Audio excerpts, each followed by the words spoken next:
This is a video presentation for INFS 7208 Cloud Computing, a course delivered by the University of Queensland.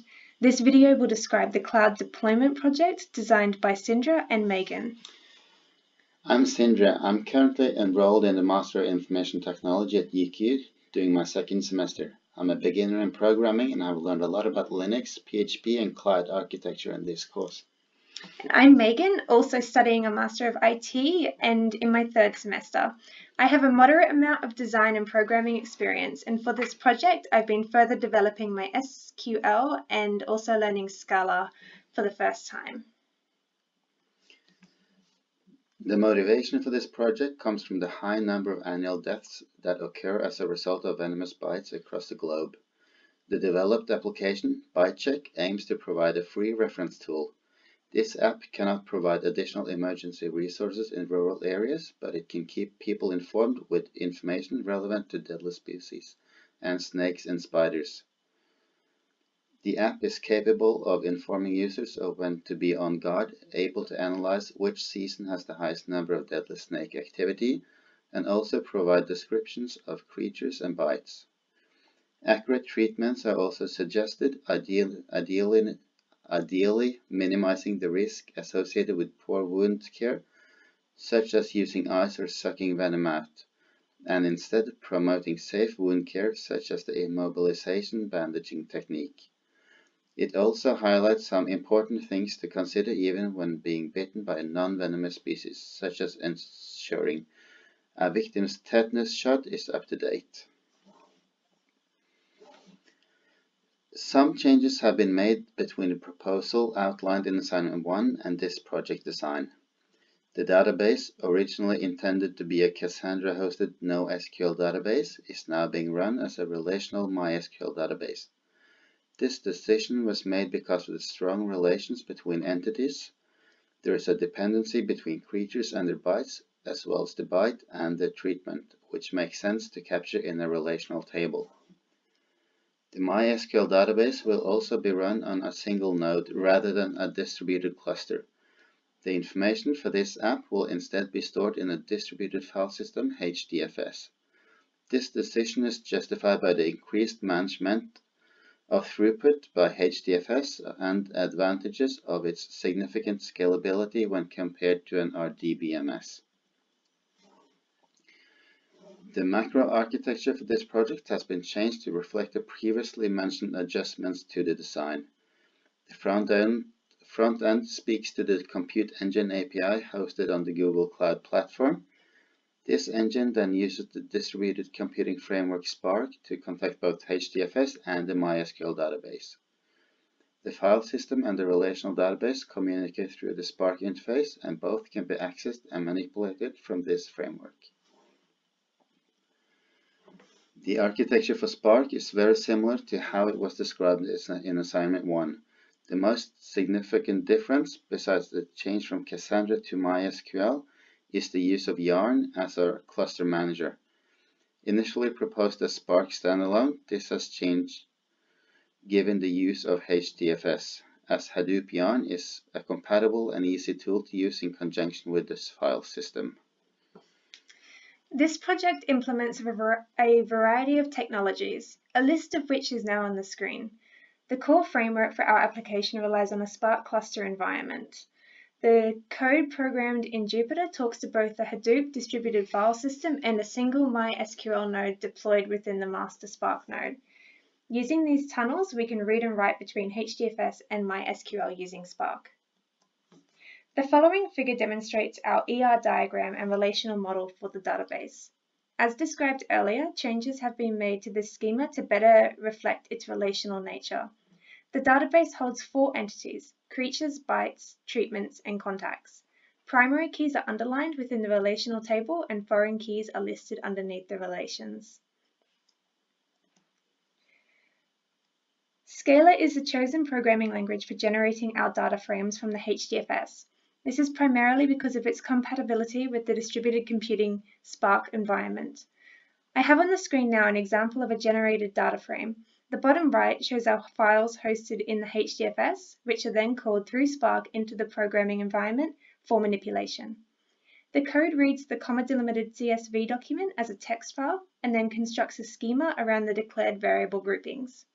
These schemas are then mapped into Spark's fundamental data structure, RDDs, or resilient distributed datasets. This code allows us to perform in-memory computing on the datasets with guaranteed fault tolerance due to the partitioning of the datasets across the Spark cluster. We need to transform the RDDs into data frames in order to write them to the MySQL database as the final step, granting us higher level abstraction and a data structure while retaining all the benefits of the RDD. Spark SQL is used to manage the MySQL database.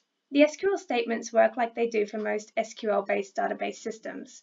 We can select, update, delete, and insert using Spark SQL. I have some screenshot examples here of a data frame being saved into the MySQL database and also of a general select query to display the length of all snakes that recommend receiving a tetanus injection post-bite. More examples of our usage of Spark SQL will be shown later in this presentation, as well as some advanced data analytic techniques using pattern matching with the Spark machine learning library. The visualization for this project is primarily done through the Jupyter Notebook, where the Scala programming has been written. Jupyter provides clearly demonstrated data in tables similar to how they might be represented in an SQL database interface. Additionally, we have worked to complete a demonstration of this application using Apache PHP web technology. Using PHP, we have been able to access a local instance of the database and display the data for snakes and spiders within the web page. We have also created a very simple form to insert a new snake into the database and show this on the web page with the other tuples. Okay, so now we'll do a demonstration.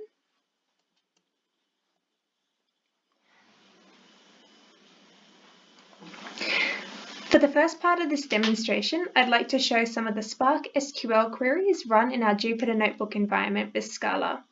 As you can see here, RDDs and data frames have been developed for all of the core entities. These are then saved to the database for us to query.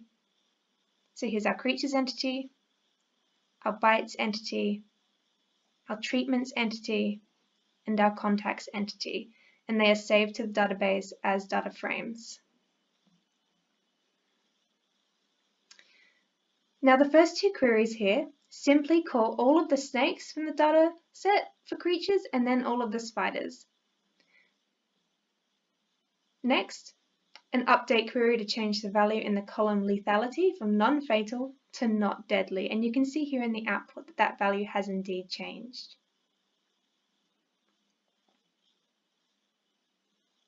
Now we can also perform data analysis on the MySQL data. Here we can find the average, maximum, and minimum length of all spiders and all snakes that are stored. These values are in meters. We can also compute which season has the highest amount of deadly snakes. We do this by grouping on season, lethality, and filtering out spiders with the subtype specification. These results indicate that spring has the most reported deadly snakes that are active.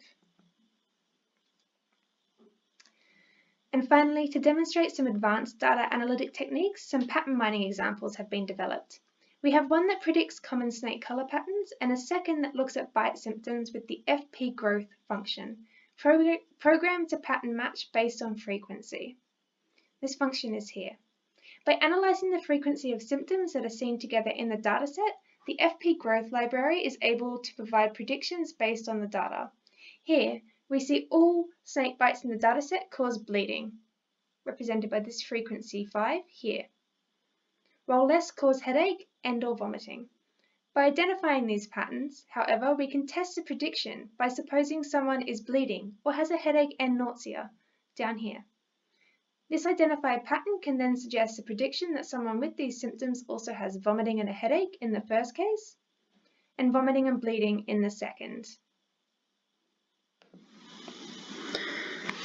Next, I'll do a small demonstration of the front end that has been developed using PHP and MySQL technology. This is a simple interface that allows us to view the different snakes and spiders within the database, and we also have an option to insert a new creature. So here we can see all the snakes that are currently in our database and our spiders. And now we'll go and add a new creature. We call it Snaky Poo. It's a snake. It's 9 meters long. It's red and yellow. It's deadly, and there's no antivenom.